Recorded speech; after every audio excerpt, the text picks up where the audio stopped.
com Memória Viva, hoje entrevistando a professora Gorete Macedo.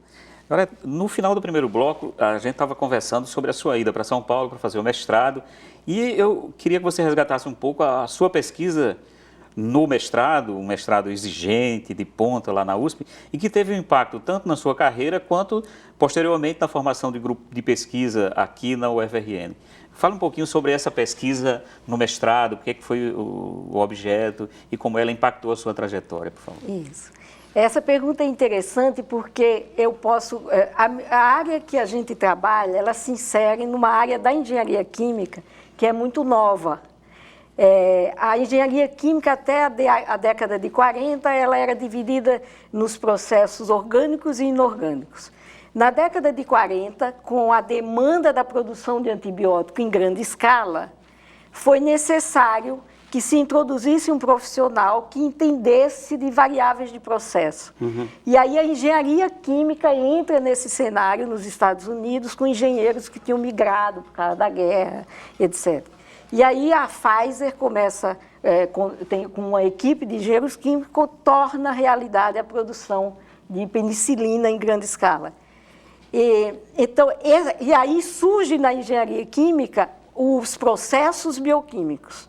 Os processos orgânicos e inorgânicos são aqueles que ocorrem sempre com agentes de transformação inertes, com reagentes, catalisadores inertes. Os processos bioquímicos não.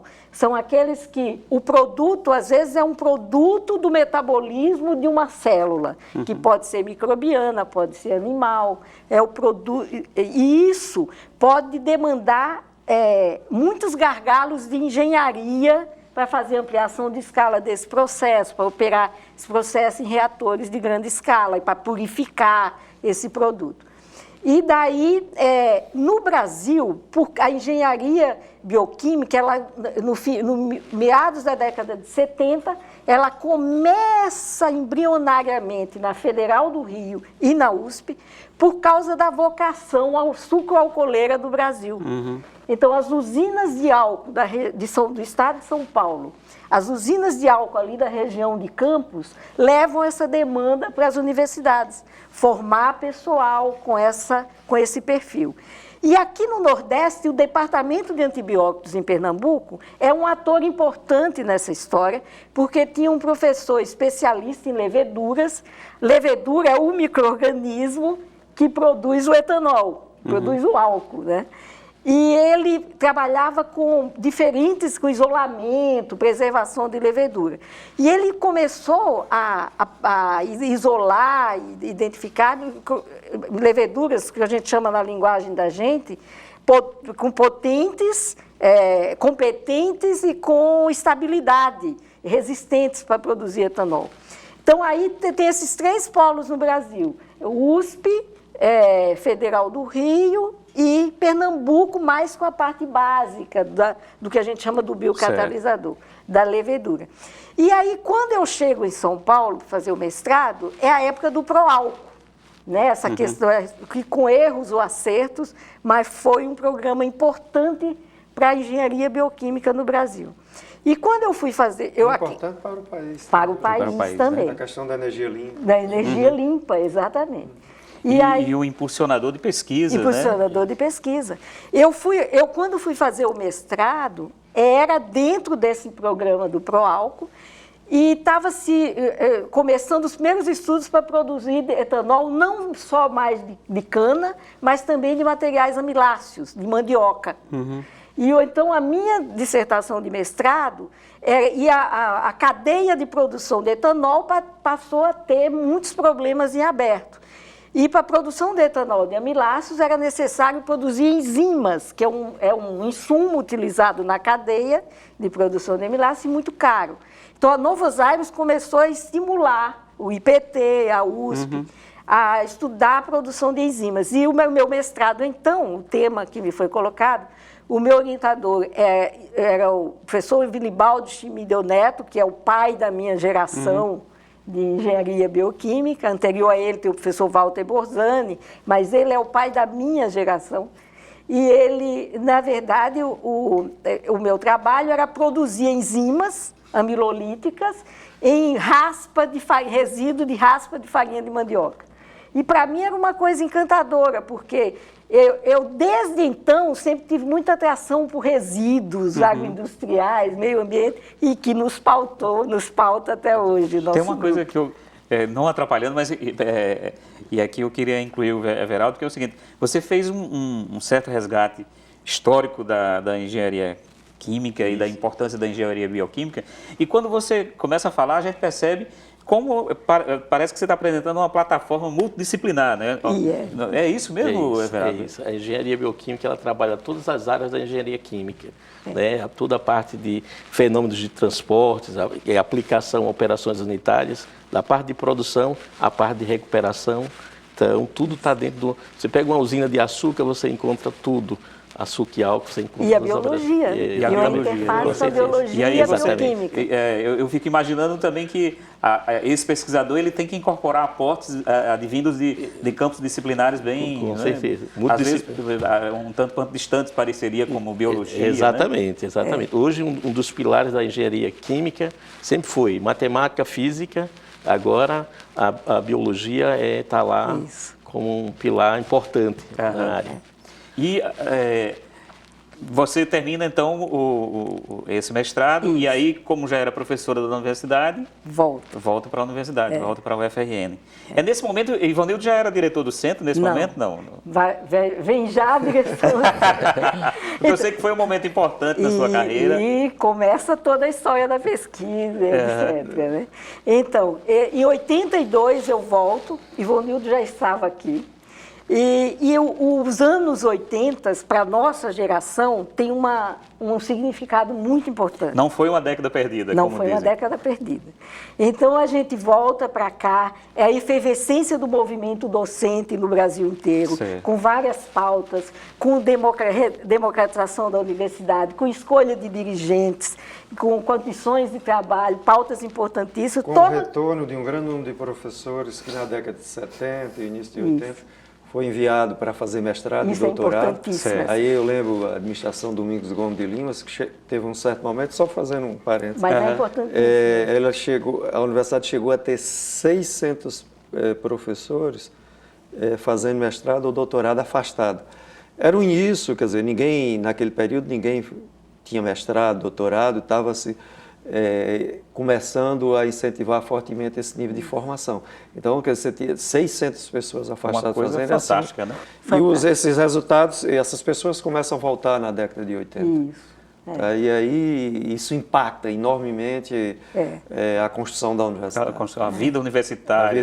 Você cria um ambiente de... Novo ambiente. Com outras novo ambiente, culturas, né? Novas culturas, trazendo de várias instituições do país, do exterior. Além do conjunto de visitantes, né? Que teve uma outra coisa interessante na gestão do Domingos Gomes de Lima. Ele contratou naquele momento 60 professores visitantes, doutores, que veio para começar a implantar as primeiras pós-graduação na universidade, e pessoas que são grandes nomes, e das mais diferentes áreas, né?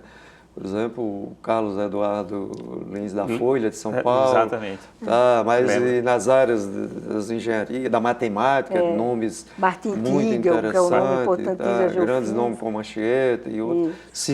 Ou seja, essas pessoas criam um novo ambiente na universidade que acho que foi marcante para a universidade que nós temos hoje. Exatamente. Sim, aí você... Retomando aqui, você volta para a UFRN como professora. Ivanildo já estava aqui. Mas ele emendou o mestrado e doutorado, né? Emendou o mestrado. Tive um ano só, em 79, aqui na universidade, e depois voltei para o doutorado. Aí terminei o doutorado em 82. E aí o primeiro curso de mestrado do Centro das Engenharias, Centro de Tecnologia, é o grupo o departamento dele que cria, é 83. O da gente e a mecânica também começam... Primeiro vocês, na sequência mecânica. Imagina, a gente estava até comentando isso, com 2, 3 professores se criava um mestrado. Na elétrica, que era Ivanildo... Era o Adaildo, que foi o primeiro que fez doutorado, que é uma geração um pouquinho... se formou antes de mim, e eu que fui o segundo doutor do departamento. Então nós éramos... quando se criou o mestrado, nós éramos os 2 doutores do departamento, mas naquele tempo a realidade era outra, você tinha algumas pessoas com mestrado também que podiam participar e tal. Contribuir. Quer dizer, a história da pós-graduação ela vai evoluindo, ali muito bem construída pela CAPES, que hoje, para você criar um novo programa, um curso de mestrado, você precisa... Se você tiver 10, 12 doutores, é muito pouco. É muito pouco, exatamente. E a mecânica é criada no mesmo ano, também com 2 doutores, era Barroso e Júlio Hermínio. Isso, Barroso e Júlio Hermínio. E eles criam mestrado. E aí começa, é uma década muito efervescente. Certo. É movimento docente, são as tentativas de se criar, de se fazer pesquisa, fazendo recorte lá da tecnologia. As tentativas de pesquisa. Eu lembro que eu tinha vários colegas que tinham ido para a Embrapa, do meu mestrado, e um deles me contratou para um projeto, ainda seguindo na sequência do que eu fazia, para produzir etanol de sorgo sacarino plantado em solo do Rio Grande do Norte. E aí eu me associei com o pessoal de Jundiaí, a gente plantava o sorgo lá e eu trabalhava em condições absolutamente adversas, mas consegui terminar com um conjunto de resultados que está lá, documentado no boletim da Embrapa e tal. Isso é na década de 80. E a gente Fora o ambiente político, que era a saída da ditadura. Da ditadura. O fim da ditadura, começando a do movimento chegando ao fim. estudantil, movimento docente. Isso, exatamente. Mas tem um desafio, eu não queria perder o fio da meada, que é o seguinte: você volta com mestrado para um curso do qual você tinha sido aluna da primeira turma e que tem um grande desafio, que é a consolidação do projeto pedagógico do curso e tal, que depois, quando o Ivonildo assumiu a direção do centro, vai dar certa prioridade ao reforço desses projetos dos cursos das engenharias. Como é que foi esse... Porque você tem uma alma de pesquisadora, mas você se envolveu fortemente com a questão do ensino, né? Muito. Porque quando eu voltei, eu vi que o curso já tinha formado algumas turmas e o curso não tinha mudado muito. E eu volto com uma experiência da USP. Então, eu coloquei isso como uma meta. Eu tenho que organizar, contribuir para a gente ter um currículo de engenharia. Imagine ter para nós, quem for um engenheiro químico que ouvir isso vai entender. A engenharia química ela é pautada em 3 fenômenos: transporte, movimento, calor, massa, termodinâmica e cinética. E aqui não tinha o curso de transferência de massa. Né, que é o fenômeno transporte 3. E isso faz uma falta para o perfil do engenheiro químico que ainda não tinha quando eu voltei. E eu, então, entendi que a gente tinha que implantar essa disciplina, implantei essa disciplina, ministrei durante 4 semestres seguidos, fiquei muito próxima dos alunos, fizemos movimento de avaliação docente, teve alunos importantíssimos naquela época, que tem 2 deles, hoje ainda são meus amigos, estão na Petrobras, era Marlon, um rapaz de Mossoró, e o Oscar Zimberlein, acho que era um nicaragüense, todos fomos sempre. E foi um tempo muito rico, de muita movimentação, e nós conseguimos dar uma cara nos fundamentos da engenharia química ali, que tornava aquilo ali um curso de engenharia química mais verdadeiro. E daí, em 1987, a nossa geração, depois de toda essa efervescência, começa a ocupar as instâncias gestoras, de gestão. E Ivonildo é eleito por eleição direta, diretor do Centro de Tecnologia. Foi uma grande vitória da nossa geração, né? E aí as coisas começam, é um ponto de inflexão positiva, né? Importante. E Ivonildo resolve fazer uma gestão participativa e cria umas subdiretorias. Era a subdiretoria acadêmica, de pesquisa, de extensão. E eu fiquei com a técnica que cuidava de apoio da infraestrutura. É verdade, E foi uma experiência linda, porque todos nós nos sentíamos parte daquilo ali, né? A gente se reunia e discutia e conversava. E daí eu fiquei com a subdiretoria acadêmica, criamos um fórum de coordenadores do Centro de Tecnologia, que isso vai depois para a gestão dele como reitor, geral na UniFRN. Criamos um fórum de coordenadores. Eu, na época, acumulava a vice-coordenação da engenharia química, fazia o meio de campo. Enilson era o coordenador de civil. E a gente começou a fazer uma releitura. A professora Ângela era de pesquisa. Ângela da arquitetura. Da arquitetura. Era, exatamente. Então, grandes professores. Era. Professora Eve da mecânica. De mulher, né? Hein? Professora Eve da mecânica. Ivonildo sabe montar o time, né? Sabe montar o time. E olha que no ambiente de engenharia, um ambiente dominado tradicionalmente por homens. Ele se secou A lá Eve da engenharia química, da engenharia mecânica, era diretora técnica. Da técnica, subdiretora. Que isso é um registro importante. Um registro importante. E daí a gente criou esse fórum, rediscutimos os currículos de engenharia, colocamos em discussão o ciclo básico, que naquela época tinha muito problema de reprovação, reformatamos. Então, e eu fiquei nesse trabalho de 87 até 90. E a escola do Centro de Tecnologia, ele passou a ser uma referência na universidade. Referência de gestão, referência de uma série de coisas, né? Tinha, claro, todos os centros tinham seus valores, viviam seus momentos, mas eu acho que a gente tinha um protagonismo. Essa questão de fato, o Centro de Tecnologia tem onde estão as engenharias e a arquitetura.